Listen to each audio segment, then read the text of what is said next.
It's all about the panties, baby. Hello, IT. Have you tried turning it off and on again? To start, press any key. Where's the any key? Excuse me, I believe you have my stapler. Welcome to We Are Technology's User Friendly with host Bill Sickens, Technology Architect. And welcome to this week's episode of User Friendly. I am Bill Sickens.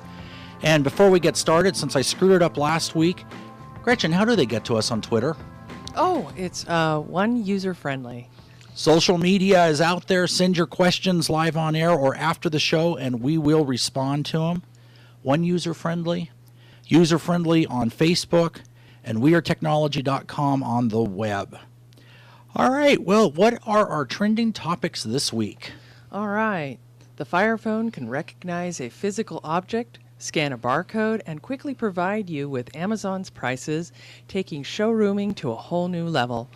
Thusly, the company is able to unlock that other 94% of commerce that it previously couldn't touch.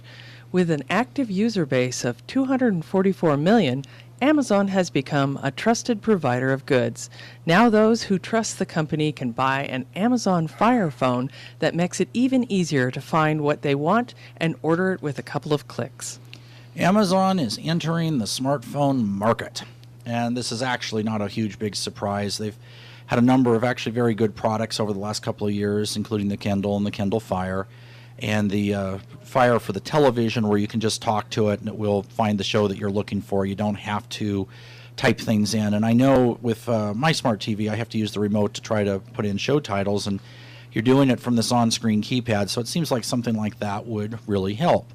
So our new product is going to be the Fire Phone, and this is going to be interesting to see where this actually ends up going. This was announced, I know, a couple of days ago, I think, and Google has done great with their Android operating system. They never did too well with their own phones or branded line. So, you know, we'll have to see if they can go ahead and pull this one off. I think they have a pretty good shot. Gary, are you with us this morning? I am. Can you hear me? Kind of, sort of. I'm experimenting with a new microphone that I bought and a headset, and it doesn't seem to work very well, does it? No, I would suggest that your problems with technology are continuing here. Are you there? We're here. We can hear you, sort of. So I think what we're going to do is go ahead and move on with the news, and maybe you can either call in or try to get that resolved. How's that? I'll let you guys work on it. All right, Gretchen, go ahead. Social media and tech junkies are all abuzz for the latest scoop on Apple's expected internet-connected wrist device, the iWatch. Rumors have it that its release will be in early October. With an expected October release, the iWatch may already be well behind what could be its largest competition, smartwatches running Android Wear, Google's recently announced operating system for wearable devices. Some of the makers to keep an eye on are Motorola, LG, and Samsung. The Moto 360 has stoked the most interest, as its circular screen would be a smart industry watch first. So Apple entering the smartwatch market and the wearables is not a shock or a surprise, obviously. The curved screen is kind of a unique thing on this, and I think personally I have to disagree with the headline and the idea that they're too late. If we look at this and look at Apple's history and the products they've come out with, when the iPad was released, it was not the first tablet to be made by any stretch of the imagination. However, it was the first one that was successful and was viable. So if we're looking at some of the different things that are being brought forward and brought up here, the idea of doing a smartwatch and having Apple do it and kind of do what they've done with some of these other things and setting down a standard would make a lot of sense. There are a lot of products on the market now. The Android Wear, of itself seems to be really good, and it will be competition in that respect. But there's still a lot of things from the products that we've tested in this realm that need to be, let's just say, worked on and polished a little bit. And while there's some really cool things that you can do now with the wearables, they still haven't really come into their own. And I think in many ways, the market today is a lot like what it was when the iPad came out with tablets. They were there, but they didn't work very well, and all of a sudden Apple stepped in and came up with something that people really like. So I'm hoping this is the case, because what can be done with wearables, the concept of that is really quite cool. We just need to see something on the market that is adopted a little wider than what we've had so far. The Federal Communication Commission is laying down its largest fine ever against a Chinese retailer that allegedly has been selling hundreds of models of illegal signal jammers for over the past 2 years. The online retailer, CTS Technology, has been given a fine of $34.9 million, which is the maximum that an FCC can issue in this instance. Operating a signal jammer is illegal in the United States, as well as selling and advertising them. The FCC takes signal jammers very seriously, since they can prevent people from making 911 calls or other emergency calls. Signal jammers are used in other parts of the world. In fact, a while back there was a controversy in a church, and I believe it was in Europe, that they had put a signal jammer in among the statues and pictures and various different things that were there, because during the church service they were getting really tired of phones ringing the entire time. So it is an interesting item that there are two sides to this issue. They are quite illegal in the United States and have been for a long time. Again, like you say, the idea being that if you actually jam the cell phone signal, you can't get a hold of emergency services, and that in of itself would be considered and is very problematic. So there's a company that's been, I guess, trying to sell these a little bit under the radar because you can't advertise them, and they got found out. So largest fine, $34.9 million. It is something not to be taken lightly, because in all reality, you don't want to be somewhere and have something happen, and especially with all that's going on in the world today, not be able to reach out for help when you expect it to work. Yeah, definitely.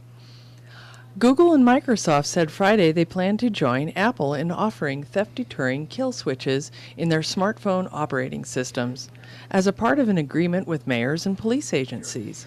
The report said Google Android and Microsoft Windows Phone would add the feature enabling a user to deactivate a stolen handset, after Apple included this feature last year. This is all part of an effort to curb an epidemic of thefts. Now, Gretchen, do you use Android or Apple? Android. Okay, so you wouldn't have really played around with this much yet. This has been something that was actually taken up by the California State Legislature, and it's been a controversial feature. What's going on is you have a situation where, especially over the last couple of years, smartphones and portable devices are very expensive.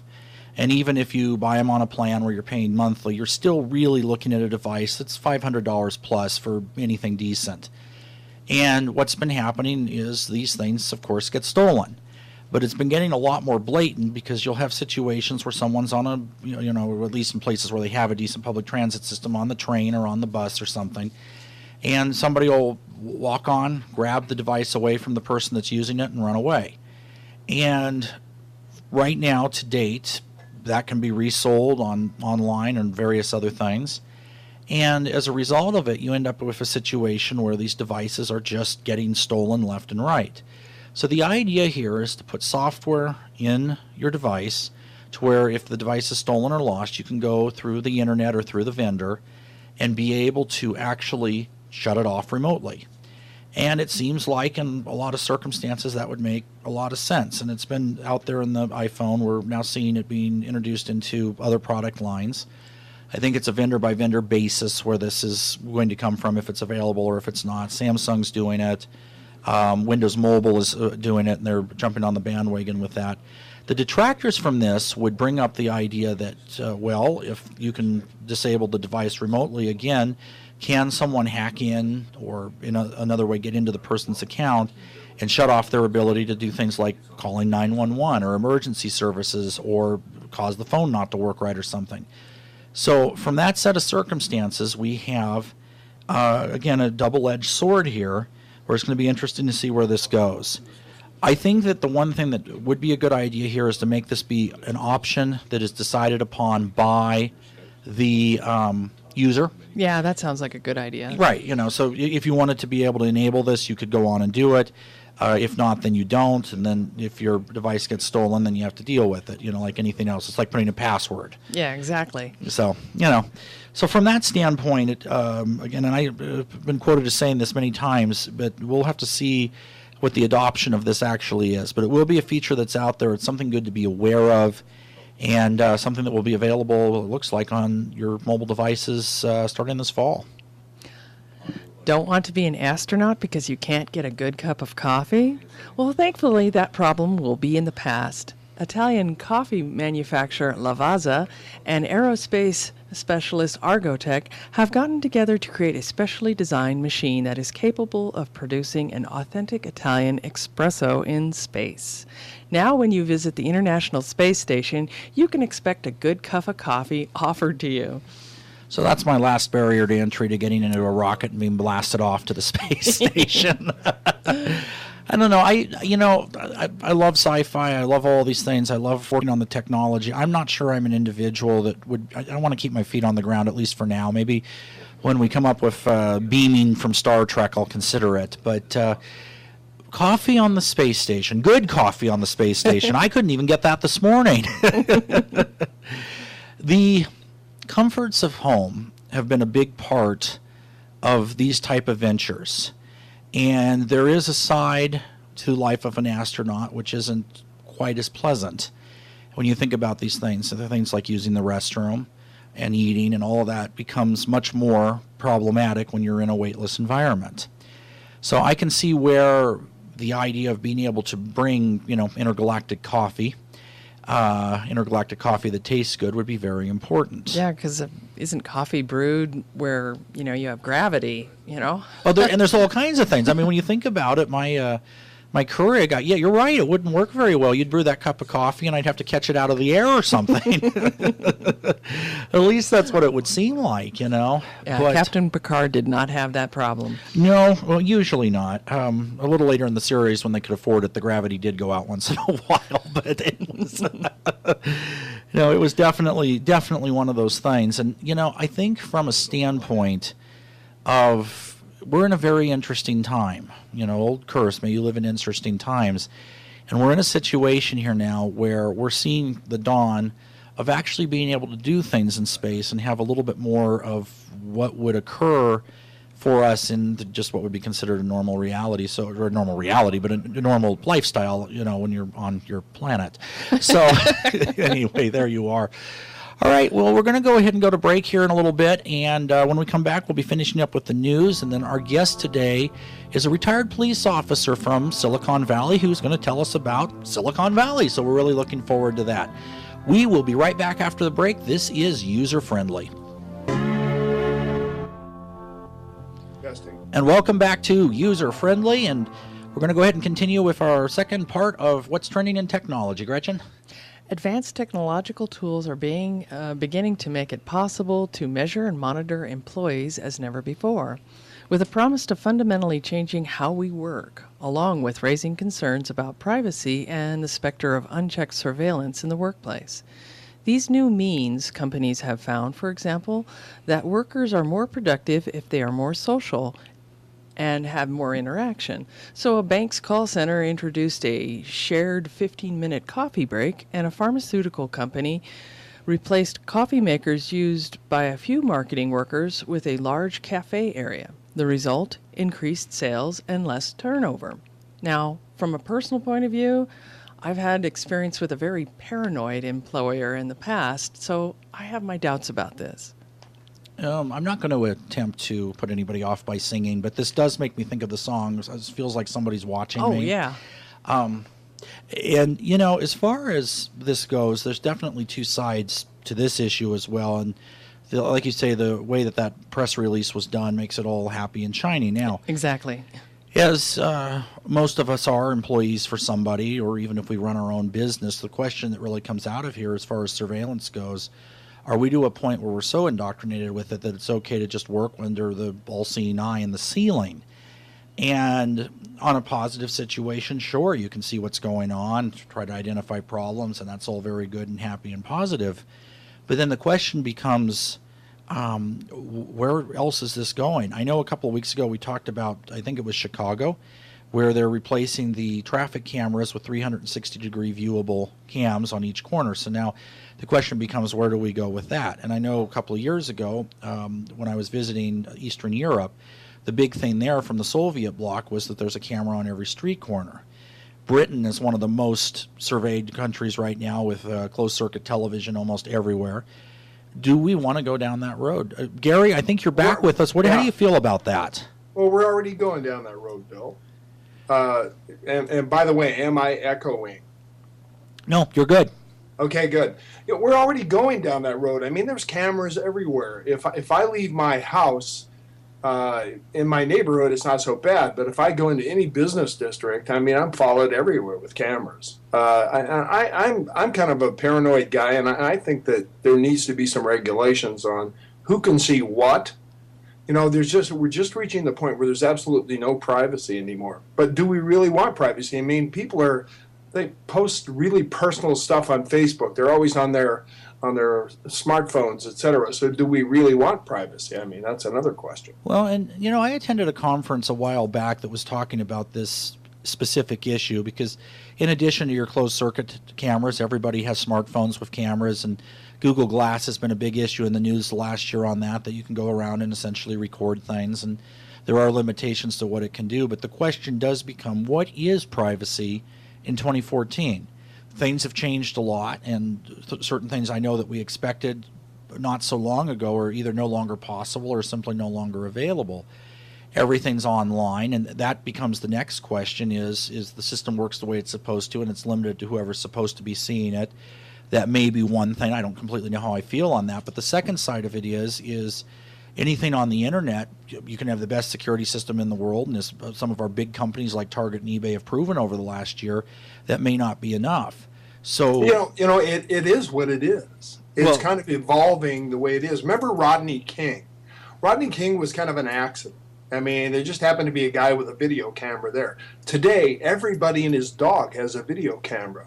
I mean, you can't walk down the street. If you do something unusual, there's 14 people shooting video of it. From all different directions, and you can go and look at it on Facebook when you get home, you know. and the government, not only that, but the businesses are filming you, and so is the government, and you got drones in the sky. I mean, it's like, where do you draw the line? You know, I know when I went to high school, what now seems like 100 years ago, but it was in the 90s, there were no cameras. That wasn't needed. And now you go up there and everywhere in the halls, in the classrooms, and I don't know, to me it was just, you kind of think about this, and it is a little bit weird. But like you say, it's evolving, and we're going to have to see where this goes. And I think that where this will come up is when we have the first big security breach on recorded video and something real weird comes out, or you know, somebody's intellectual property that was recorded internally that was never to be shared all of a sudden's on YouTube.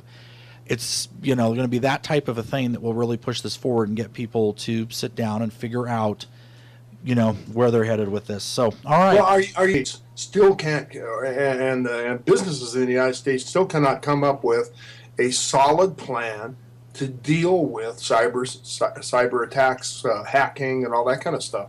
So are you convinced that you're really going to get that kind of action? Well, the Target breach pushed forward security big time and has started the idea of finally adopting a technology called chip and pin in the United States. So I think that these things, when they do happen, they do get it out in front of the public, and we are a country that's run by the people, and a lot of times these things happen because the people are simply not aware of what's going on. And when it does come out as something that gets to be in front of everybody, action is taken. So like you say, it's evolving, and we'll see where we go with that. Not all Internet customers are getting equally speedy and consistent service, the Federal Communication Commission reports, raising questions about competition in the telecom sector and whether consumers are getting their money's worth. An FCC report shows that while many U.S. Internet service providers increased performance between 2012 and 2013, not all of them delivered the speeds that they advertised. Did we really just figure this out? I mean, I've used cable internet for a couple of years now. Before that, we were DSL and these type of things. And it is, I'm trying to not be super sarcastic with that headline because I don't think I've ever gotten the speed that's actually been sold. And there's a couple of different ways. So, you know, I'd be very interested to our listeners. Go check your internet speed tonight. Let's find out and email us and tell us if you're getting the speed that you actually should get. Well, how do you know that? How do I know what my speed is? And then I have another comment. But how do I measure my speed? Okay, the way you measure your speed, and it's totally free to do, is go to a website called speedtest.net. And in fact, we'll post a link on the user-friendly website for you on that by the end of the day at wearetechnology.com. But it's speedtest.net. It will take you through a system that works on both mobile and desktop computers, and it's going to test your internet speed. You're going to get two numbers, by the way, from it, an upload and a download speed. The download speed is the one that you're sold. That's the one that should be the number that is whatever your cable or internet provider has told you should get. The upload speed in all likelihood will be slower, and that is normal. Now, this is a good way to also check when you're having problems and it seems slow. Run this test again. You'll find, I think, that if you run it in the evening, you're going to have a slower speed than if you do it in the middle of the night, and it's just the nature of the beast. Okay, don't you find this kind of hypocritical? The FCC puts out a report saying that it's concerned that I'm not getting the right speed. At the same time, it's now posting rules and wants to enact rules that say that my provider can limit who can send me what and slow down the speeds if it doesn't like, let's say, a certain religion, and I do, and I have them as a provider, it can slow down any information I want from that religion because it doesn't like that religion or a business or whatever. Gretchen, do you find that hypocritical? Obviously, there is more than one person thinking about the issue here with that agency. And now that they've even made it so that if you say you support the net neutrality legislation, and that legislation is actually against what really is net neutrality, and what I think is an effort to make people confused, you know, the thing of it is out here is again, like we were saying in the other story, this is really up to us as the people to get on, and as we have been doing with the net neutrality issue, send your opinion to your representatives and to the FCC, because these are very important issues. And it is interesting that finally the FCC is coming out and saying, well, you might not be getting the speed you're doing for. Maybe it's something to take the eye off of the other stuff that's going on. I don't know. What a surprise. Yeah, that would be a shock, I'm sure. Well, you know, the thing about it, and honest people, you need to call or email or send a letter or whatever to your member of Congress in the Senate and in the House and tell them you oppose net neutrality. Now, I've received information back from every one of my representatives, and all of them say they oppose this net neutrality issue that the FCC has put forward, except I have seen no action, no law, no bill, no anything to stop this. Yeah, it's going to take continued, letters, as you say, and pushing on it to get it across. And again, when you say they're opposing net neutrality, what they're actually saying is they're opposing the net neutrality bill, which is not net neutral. So, again, it's a situation, we've got to educate ourselves on what's really going on, and then whatever your opinion is, make sure you provide it to your representatives, as you say, because it is very important. Goal line technology has already been contested in the game of soccer, where players and fans alike clamor for uninterrupted play. But after the 2010 England Lampard debacle, FIFA has caved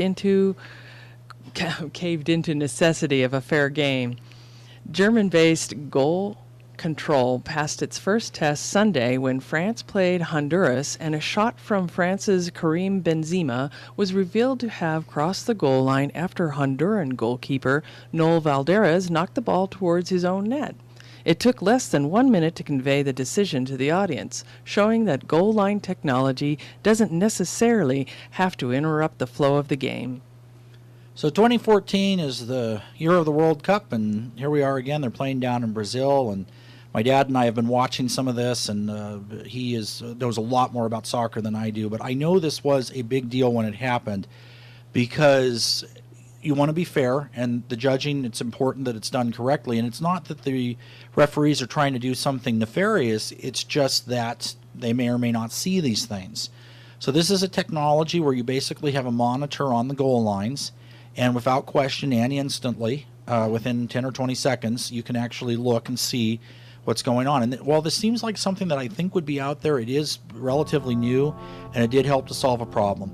All right, well, thank you for this Technology and Trends. We'll be back after the break. PC load letter. And welcome back to User Friendly. We are coming back with two questions that we have received while online. The first one has to do with being fair to the cable company. And this was just a note that was brought up by one of our listeners. If you do your speed test and you're on wireless in your house, you're actually going to get a different response than you would if you're wired. So to get the most accurate response, you do want to plug your computer directly into your cable modem, because the top speed of most wireless networks is actually 54 megabit. Now, if you do the test and get a 54 megabit connection, I would love to hear about it. So let us know. And I do encourage everybody to go out and test this.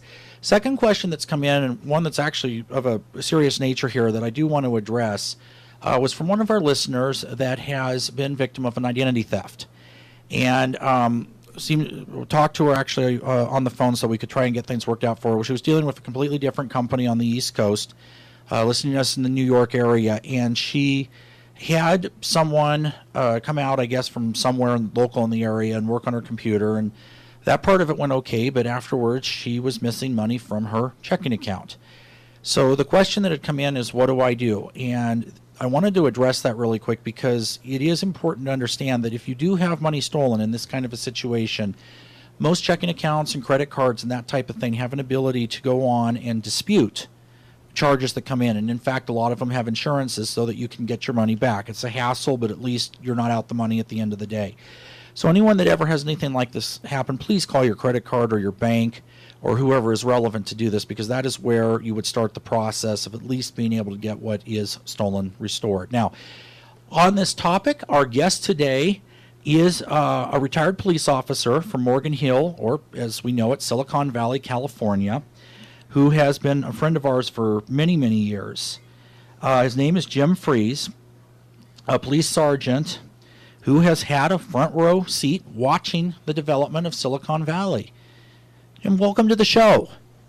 Hi, thank you, Bill. Thanks for having me. It is a pleasure to have you here. So since I think you can do a better job of this than me, can you tell us a little bit about yourself? Yes, I'm a native Californian. I was born in a little oil town, Cap, in the southwest corner of Kern County. In 1956, I came up to the Bay Area, to San Jose, to finish my education at San Jose State. From there, after getting married, I went on to a 33-year career on Morgan Hill Police Department. Morgan Hill is a small town south of San Jose in the Santa Clara Valley. Now, the Santa Clara Valley, when I came to it, was known as the Valley of Heart's Delight because it was the world headquarters for French plums that were dehydrated into prunes. Oh, wow. So, it's interesting because a couple of weeks ago there was a story about, is Las Vegas the next Silicon Valley? And you hear the term around all the time, and everybody in the world that wants to be tech center compares themselves to your area. And the idea that this would have even had a different name, the Valley of Heart's Delight, is absolutely incredible. I didn't know that before this morning, and that's amazing. So where actually is Silicon Valley? Okay, Silicon Valley runs from San Francisco south along the western part of the inlet that runs from San Francisco down to Alviso, which is in North San Jose. It's mostly flat land.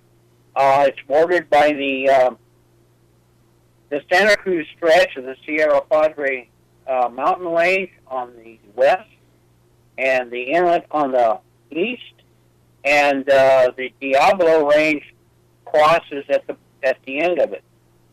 So, its climate is very temperate. It's almost an ideal place to live, as far as I'm concerned. I know when it gets way too hot here, I love taking a trip over and visiting you guys down there. And like you say, around the climate, it's beautiful, and it's a beautiful area just geographically. Yeah.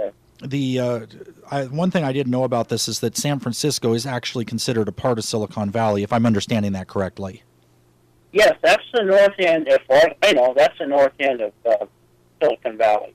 Okay, so that makes sense. And they say what happens in Vegas stays in Vegas, but I guess having the south end bordered by the Diablo Range, and for anyone that speaks Spanish, I believe that word means Devil Mountain Range. Why is it called the Devil Mountain Range?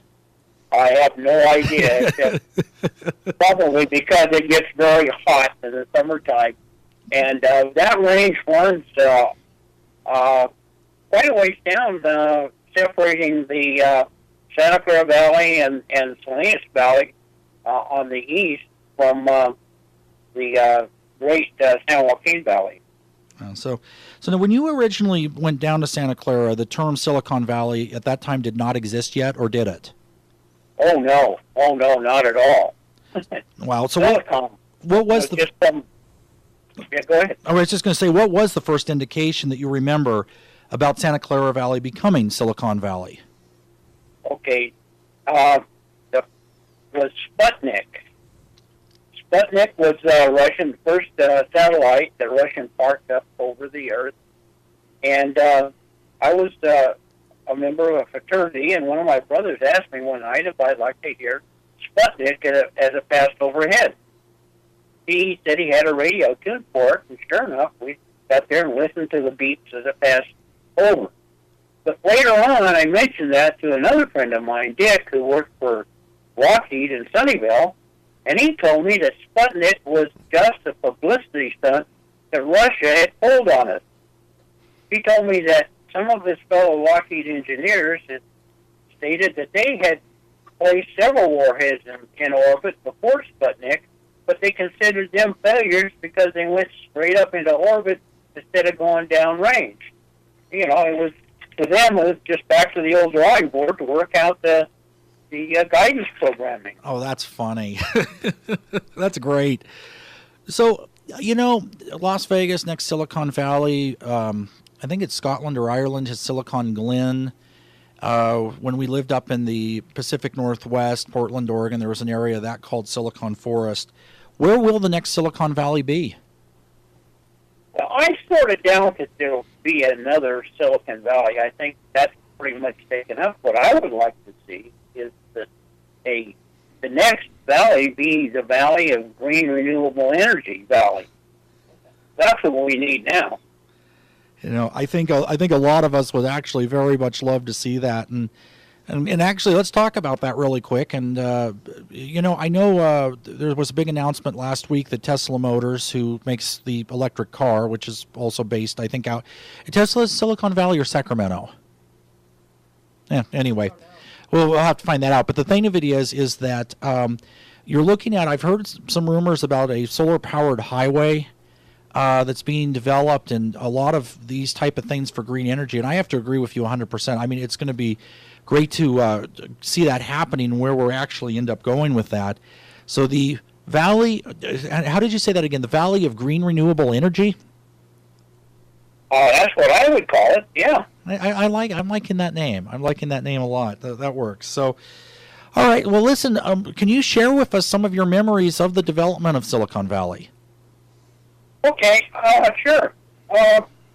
Working in Morgan Hill back in the day, this is right after the days of the Soviet Russian threat and the Communist Chinese threat and the backyard bomb shelters and duck and cover and all that. Prior to Vietnam, all that I'm sure is in the history books now, and we won't have to revisit them. But back in those days, the US 101 highway, which runs from San Francisco down to Los Angeles, ran right through my little town. And I'm pretty confident that Bill Gates had to drive through Morgan Hill to get to Pacific Grove when he went and bought the programming that he used to found Microsoft. Now, if he'd been in a hurry, I might have gotten a traffic ticket from him, but I didn't. However, I got to say also that the Manson family had to pass through on the way from San Francisco to the desert. And Tom Smothers drove through also. He's the one that got the speeding ticket. Oh, wow. That is absolutely incredible. You know, I can only imagine, you know, having it in one story to be able to say that they gave Bill Gates a speeding ticket, and you know, some of these other names are just absolutely incredible. Please go ahead and go on. Well, you know, back in those days, in addition to Microsoft, Lockheed was well established in Sunnyvale. IBM established their West headquarters in San Jose. As a matter of fact, Premier Khrushchev from Russia came and visited the IBM plant in San Jose. Hewlett-Packard was in Palo Alto. And before I got a job on the Morganville Police Department, I worked as a security guard at Hewlett-Packard and enjoyed the HP way. I met both Bill Hewlett and Dave Packard, and I want to tell you, they were the real McCoy. They were really Wow. great guys. HP was unique in that other corporations like Lockheed were chasing federal government grants. There was a lot of activity going on in building up the electronics industry and the race to space and all that. But Hewlett-Packard, they made the electronics testing equipment that the others had to use to fill their contracts. So they weren't in competition with them. And one of the things that they did was they had at least one, if not several, electronics explorer posts that high school students that came and had projects going all over the place in their research and development area of their plant. And I wonder if Steve Jobs and Steve Wozniak, I wonder if they were HP explorers. I'm sure they must have known something. You know, it's very, very interesting to think about that, and we're going to come back and explore that some more here right after the break. This is User Friendly.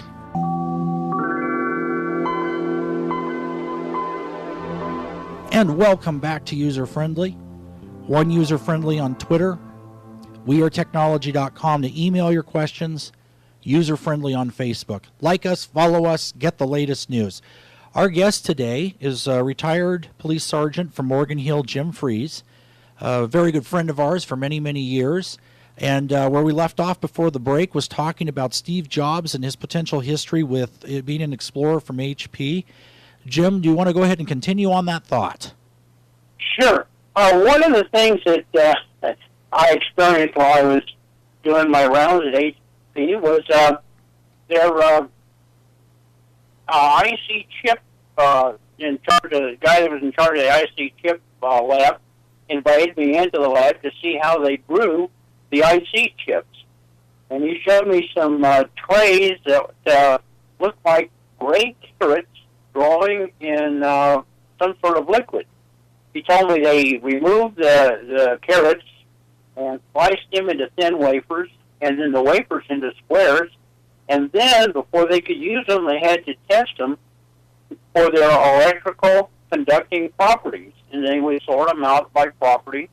And then they would place them in sealed, vacuumed, little glass containers with little wires coming out both ends, little copper wires that had been soldered to them. And those were the transistors that they used. Wow. I'm sure by today's standards, that's a pretty crude way of having to do things. Oh, it's still where it started. I think that still sounds very complicated. Yeah, I wonder how many they had to throw away that didn't conduct anything. I don't know. They've got and the amount of prototypes that would have had to have been done to get to a working format there, you know? Oh, yeah.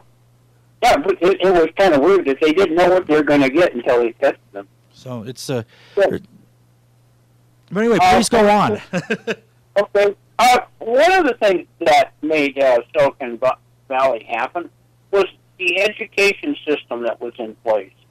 Of course, there was Cal Berkeley in Berkeley. There was Stanford in Palo Alto, and University of Santa Clara in Santa Clara. And San Jose State, when I got there, was primarily a teacher's college. But they changed presidents, and the new president announced to everybody that he was going to establish a top-notch electrical engineering school. And he did. So those institutes were capable of turning out top-notch electrical engineers right from the get. Now, both Stanford and Berkeley had faculty members involved in the Manhattan Project, and I'm pretty sure that was resulted in Berkeley ending up with Lawrence Livermore Laboratory, and Stanford with Stanford Research Institute with his linear accelerator running under Highway 280, and the old Comsat dish up on the hillside there, just west of Palo Alto. Another thing that helped was that the GI Bill was still in effect in the Korean War, so the students were veterans who were using their GI Bill to get an education, and there was a lot of home building going on in those days, and they used those benefits to buy homes there. So it was, again, it was a confluence of elements that promoted this Silicon Valley being formed. So a lot of... I was actually just going to go there with that. A lot of the big names, big American manufacturers that have basically invented the computer in one way or another. You have Lockheed, you've got some other names down here, Xerox, HP, of course, Adobe's there. Do you think that having a proper education in engineering school played a part in their decision to locate in the Silicon Valley area? Oh, it was critical. Without having the engineers, they couldn't have done it. Also, it was the federal government in the race to the moon and giving everybody something to get behind and really unify and make happen. Because, engineers, you give them a problem, they'll solve it. If they don't have a problem, they're not happy. We get bored. So the problem is saying, hey, let's put man on the moon. And we did. So it's just interesting, though, because it seems like the education component of this is such a important part, and in fact, a place that wanted to promote a technology industry, if they didn't offer proper engineering programs at their college, that could be a barrier to entry to being able to even promote. Oh, sure. It seems like. So what about computers? Well, I remember the early days of computers in my home. I remember when I had a dial-up modem, and I remember when I was I had AOL, and I had to sit there and wait for. But before that, I remember the first teletype machine that the police department got, and it was an electric typewriter-driven machine. Oh wow! In order to send a message anywhere, you had to cut a paper tape.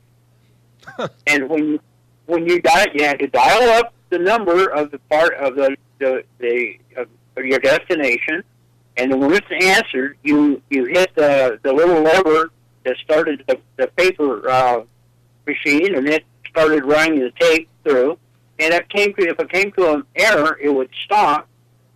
Then you'd have to go to a manual, look up, try to locate what the error was, correct it in another paper tape, and hope that was the only error on the whole tape. And sometimes I would have as many as long as a 30-foot tape to run. Oh wow! And just pray, no errors, please. Gives a new meaning to tied up in red tape. It ran at 60 words a minute. Which would have been state of the art in those days, I'll bet. Yes, it was. It was. Yeah. Jeez. So, another thing that we had a young officer, Alex, who was really computer savvy, and there were some state grants available to upgrade small local police departments and bring them into the computer age.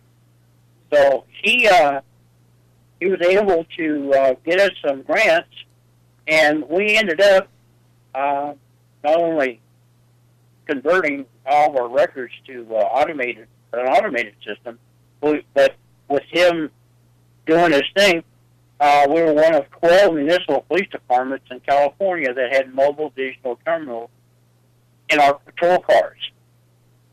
Also, he didn't have a police car, a car assigned to him, but I did. And so when he had to go somewhere outside the city, I would be the guy that would drive him there. And one day, we went up to the Sunnyvale Department of Public Safety to. He had a meeting with Wally. He was Sunnyvale's counterpart, and Wally asked me if I had met the 3 Chinese doctors. I said no, I hadn't.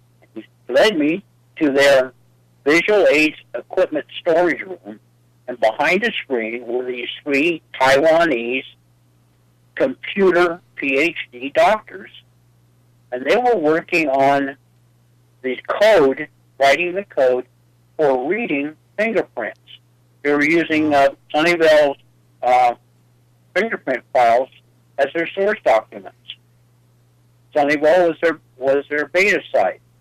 After they completed their work, the first thing they did is they landed a contract with the Los Angeles County Welfare Department to help them identify welfare frauds, and the rest is history. So the technology we use today, which is very standard everywhere in the world for being able to do fingerprints and all of that, and this is everything from law enforcement, concealed carry, like you say, the various departments in Los Angeles, that all originated then in Silicon Valley.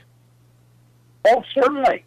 That's amazing. Certainly. Now, there may have been other areas that were working on it, but the 3 doctors, they're the ones that established a program that definitely read fingerprints and identified people. That's incredible. It's good to know where all these things originated. I mean, it really is. And so the police department, you had digital terminals in the day in the car, and these were made by a local company in your area? No, he had to search out and build, assemble the components himself just by searching out different providers that had this that he needed and that he needed, and he had them installed in our cars, and we had a transmitter up on a hill above the town that we could transmit to and from, and we were on our way. So this was all assembled. They had to make it, basically. Yes. That's great. So tell us, bottom. It wasn't ordered. It was built at home. It was built at home. Yeah, that's think about that. But some of the best technology companies work that way. Came out of a garage or somewhere and have built on up. And so, give us the bottom line on what is Silicon Valley. Okay, I believe Silicon Valley is not so much a place as a state of mind. It was created by the same pioneering spirit that founded our country. It's been driven by those who can't stand not knowing how things can be made better and easier to use. Like I said, maybe we should have named it the I Wonder Valley or the Why Not Valley. I love it. Well, listen, thank you so much for joining us. This has been an incredible look back at where really we all came from. And I want to thank everybody for joining us this week for User Friendly, and we look forward to next week on air and online at WeareTechnology.com. Have a wonderful week.